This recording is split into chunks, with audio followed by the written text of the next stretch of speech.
Ouais, et puis vous restez avec nous pour votre chronique et vous nous faites un point sur cette caste qui se croit tout permis. Louis. Oui, la semaine dernière, je vous avais laissé sur ce programme électoral choc proposé par Philippe de Villiers et qui pourrait sinon redresser la France, au moins donner un coup bien violent à cette gabegie bureaucratique et politique qui nous gouverne depuis bientôt 8 ans.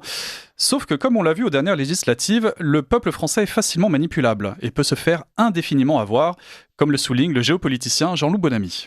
D'ailleurs, moi, ça m'a fait penser à quelque chose. J'y ai pensé la semaine dernière. Vous savez, sur les réseaux sociaux et sur Internet, dans les médias même, les gens se sont beaucoup moqués de Anne, une femme qui avait été escroquée par un faux Brad Pitt et avait donné 800 000 euros à un homme qui lui avait fait croire qu'il était Brad Pitt. Ouais. Et moi, ça m'a beaucoup fait rire parce qu'on s'est moqué de cette pauvre femme. On rigole de cette brave dame, mais il y a quand même des millions de Français qui se sont fait escroquer par un faux Mozart de la finance qui leur a laissé 3 000 milliards de dettes, pas 800 000 euros comme Anne, 3 000 milliards de dettes escroquées par, je cite, le Mozart de la finance qui se présentait comme tel. Bon. Et en plus de nous manipuler, ce pouvoir s'est permis des choses absolument scandaleuses selon 2 journalistes du Monde qui viennent de publier une enquête accablante sur le Covid et qui racontent comment Macron et son équipe ont tenté de bloquer toutes les investigations qui pourraient leur nuire. Dans votre livre, on apprend que l'Élysée a essayé de bloquer les enquêtes. Oui, a essayé de court-circuiter les juges. Il y a une note d'ailleurs qui est tout ce qu'il y a de plus officiel, quoi. Et même des SMS, vous parlez des SMS. Alors comment ils ont essayé de bloquer ? Il y a plusieurs notes et il y a plusieurs. On met à jour plusieurs tentatives d'obstruction du travail des magistrats. D'abord avec une conseillère de justice de l'Élysée qui va briefer les collaborateurs d'Emmanuel Macron, puisque lui-même étant protégé par l'immunité ne peut pas être entendu par les juges, mais en revanche ses collaborateurs peuvent l'être et ça se comprend. Eh bien, on va leur faire réciter un texte. En fait, on va leur faire apprendre quasiment par cœur un texte. D'ailleurs, on publie des extraits des différentes auditions. C'est les mêmes, c'est des copier-coller. On récite un texte plutôt que de dire éventuellement la vérité, ce qui aurait pu être intéressant. Mais il y a encore plus choquant, c'est qu'on révèle comment le président de l'Assemblée nationale, qui est normalement quand même totalement indépendant en vertu de la séparation des pouvoirs de l'exécutif, a vu son texte modifié par l'Élysée, le texte qu'il devait remettre au juge, c'est-à-dire sa réponse au juge, sa réponse officielle au juge d'instruction. Eh bien, c'était qui, Richard Ferrand ? Oui, Richard Ferrand. Sa copie a été réécrite par l'Élysée pour être dans les clous et donner une version qui corresponde aux vœux d'Emmanuel Macron. Et le vidéaste Juste Milieu est revenu sur le contenu de ce bouquin qui semble explosif, mais pointe la léthargie du peuple français qui laisse tout passer. On va agiter devant vous ce qui devrait créer une révolution et vous n'avez rien fait. Vous n'allez rien faire parce que vous êtes des clébards. Vous êtes des clébards, vous ne prenez même pas la peine de lire les preuves qu'on vous met sous les yeux. Et c'est ce que je voulais faire, les amis. Je voulais faire cette vidéo le plus vite possible pour vous montrer qu'ils nous mettent les preuves sous les yeux. Tout est là, tout est là. Les partis d'opposition peuvent lire ça et peuvent saisir, peuvent faire des procédures en destitution. Et ils ne le feront pas. Ils ne le feront pas. Et c'est pour ça que des guignols comme moi sont là pour vous dire, ils nous mettent les preuves sous les yeux, je vais perdre mon temps, je vais les lire et je vais vous les raconter. Pour expliquer que de Mélenchon à Le Pen, si rien n'est fait malgré ça, c'est que ce sont des ordures. Ce sont des escrocs, en fait.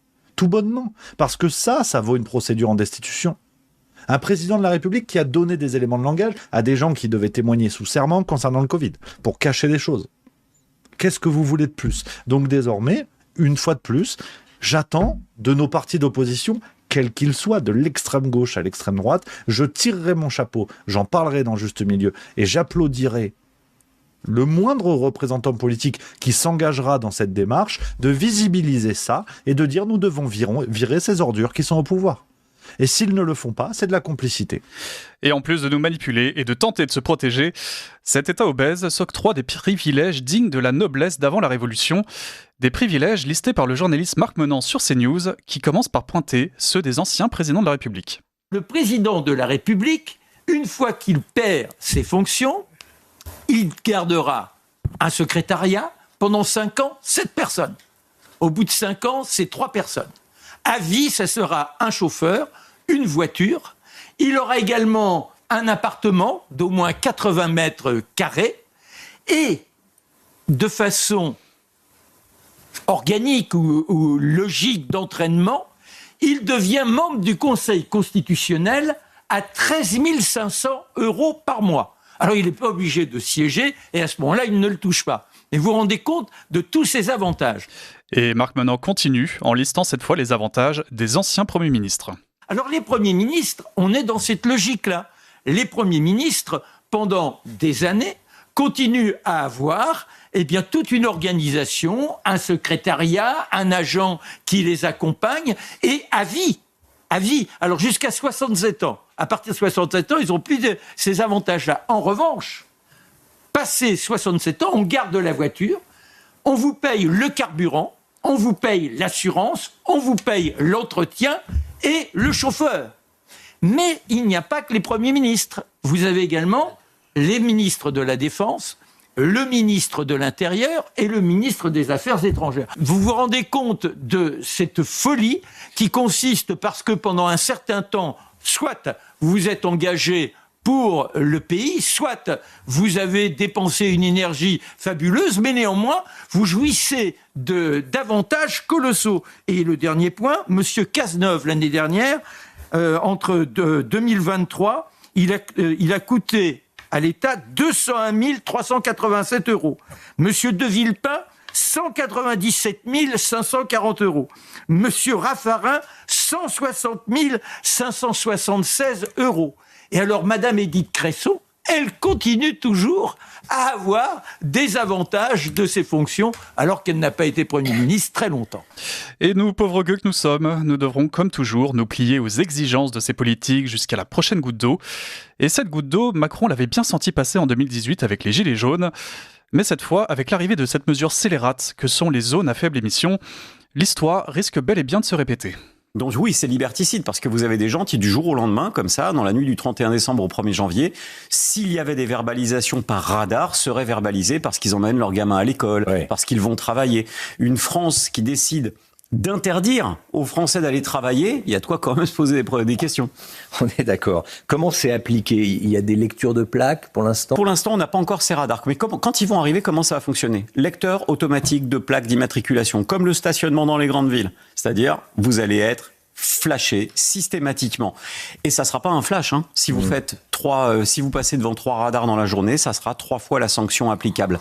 Donc ces zones à faibles émissions, que je dénonce depuis maintenant leur vote en 2019, c'est véritablement la plus grande bombe à retardement social qui existe en France. Et il n'y a pas que sur l'écologie qu'une certaine déconnexion dicte sa loi. L'immigration aussi n'y échappe pas, comme nous l'a parfaitement montré le criminologue Alain Bauer, incapable de répondre clairement à une question pourtant cruciale sur les origines des vagues migratoires devant Pascal Praud sur CNews. Nous avons accueilli des vagues migratoires innombrables pendant des milliers d'années. Mais pourquoi vous dites ça, des milliers d'années? Alors, sous Louis XIV, les vagues migratoires... On allait les chercher à l'extérieur. C'est quoi l'expansion géographique? Mais pardonnez-moi, sous Louis XIV, quelle est la vague migratoire? Tout ce qu'on a récupéré en conquête et annexion avant de se le faire reprendre. Nous avons récupéré des possessions... il y avait des vagues migratoires dans Paris, des gens qui arrivaient, mais Paris est une ville qui a jamais... Franchement, Alain... Pardon, hein. Vous êtes en général extrêmement cultivé, précis et documenté. Mais dites-moi au XVIIIe siècle où les gens arrivent. Mais à Paris, à Lyon et à Marseille. Non, mais quelles vagues migratoires viennent d'où? Mais elles viennent de partout, puisque mais d'où nous occupons les Antilles. Nous occupons... Il n'y a pas de Noirs dans la société française au XVIIe siècle.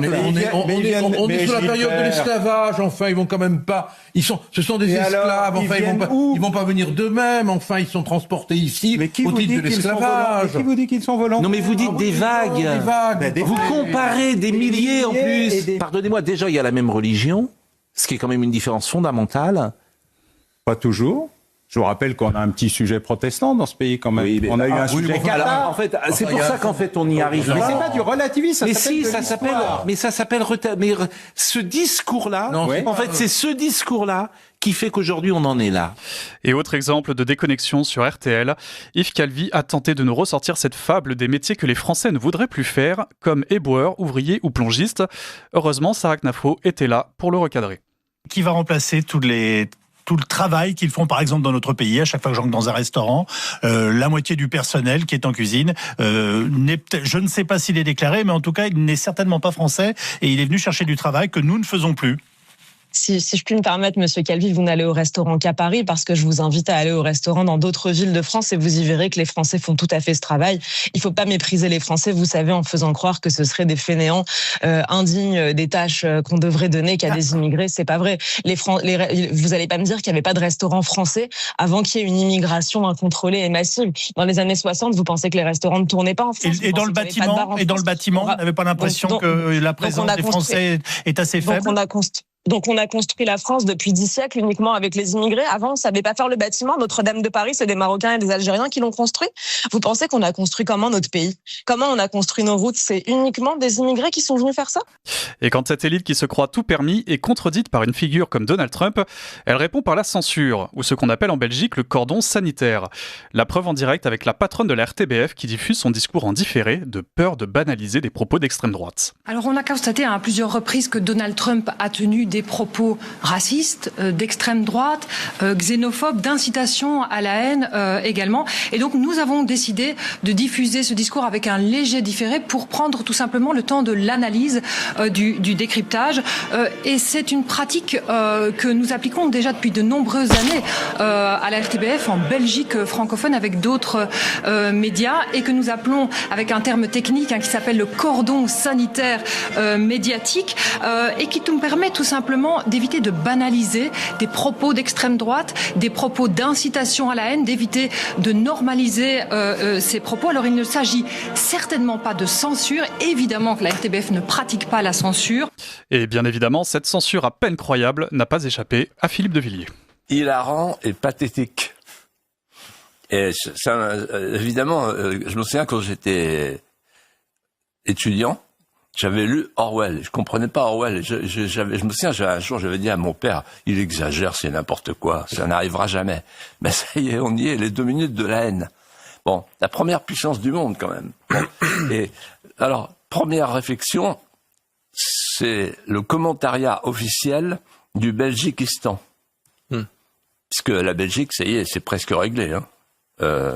L'islamisation de la Belgique, c'est presque irréversible.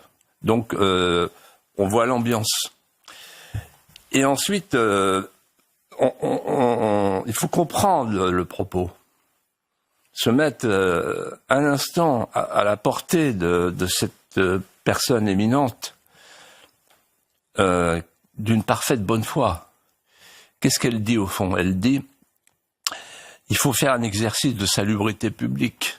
Mettre à l'abri les ploucs et les beaufs qui comprennent rien et qui sont influençables. Les mettre à l'abri. Comme on fait avec les pompiers pour un accident de la route très grave. On met des tentes tout autour pour que personne ne voit rien, quoi.